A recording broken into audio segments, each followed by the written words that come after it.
All right, we're taking a look at chapter 2 of the book Spiritual Leadership by J. Oswald Sanders. It talks about the search for leaders. Psalm 75, 6 through 7 says, "No one from the east or the west or from the desert can exalt a man, but it is God who judges. He brings one down and he exalts another." Sanders here starts off and basically says real leaders are in short supply. The idea is that we are all seeking to find more leaders. I know if you work at a church or you serve in a church, you know that the strain of a lot of churches is finding volunteers and people to step up and people to lead. And it tends to be for a lot of reasons. And we talked in chapter 1 a little bit about maybe it's the reasons, the fear people might have about being leaders.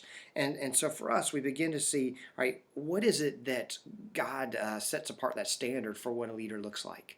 And we see here in that search for leaders, it does say here that the Bible, it talks about how that when God does find a person who's ready to lead and commit really fully, like be all in on that aspect, God uses them in great ways, in big ways.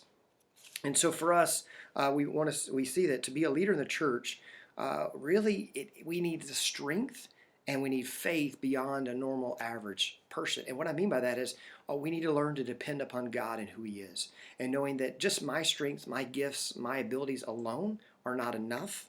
And most oftentimes we see many people regard leaders as naturally gifted with intellect, personal forcefulness, or enthusiasm.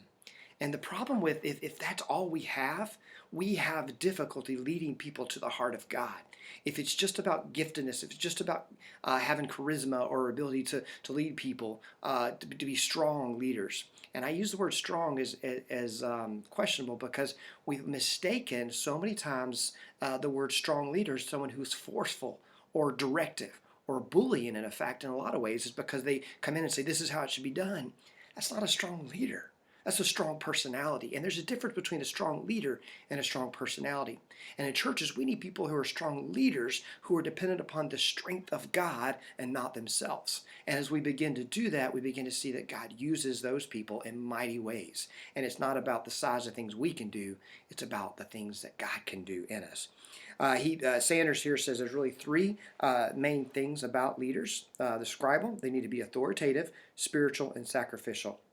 And the reality is authoritative are people that really know where they're going, know where God is taking them. And they're confident, and their authority is knowing that God has taken us this direction. We're going to walk in that way. This is the way we're going. I'm not going to be wishy-washy. I want to go for it because this is where the passion God has given me. Spiritual is because without a strong connection between God and helping to love Him and love others, we're not going to lead people to the heart of God. And sacrificial because in truly following Christ and following God, it takes everything. It's everything that we have. Our life is, a phrase I like to use is, our life is about ministering to others. Our whole life is about that. And if we're not seeking to do that, we're going to be missing out on what God has for us. We must be willing to suffer for the sake of objectives great enough to demand the wholehearted obedience. And understand we are going to fall short. We're going to have some seasons where we're not doing as much, and it's not that we want to feel guilty about it. It's just understanding the cost of following Christ. There's a lot there, and there's a huge cost in that. And so for us, God wants to show us how strong He is. And God wants to do a lot in our lives. And we shouldn't take lightly this call of leadership in our lives. We should pursue Him and seek Him. You know, one of the reflection questions here at the end of this chapter, it says, God took 80 years to prepare Moses for his leadership task. And I've been thinking about that even for a while, is that idea that, God spent 40 years, Moses, in the wilderness so He could prepare to have His people in the wilderness for 40 years. And in the middle of that, the waiting, 80 years of waiting for the promised land, he still didn't see the promised land. But the good thing about it is God's plans still were fulfilled. And for us, so many times we feel like we're in a waiting place in our life. And what we have to really realize is that in our waiting place of our life, are we reflecting in that pause of our life to see what is it, God, you're doing?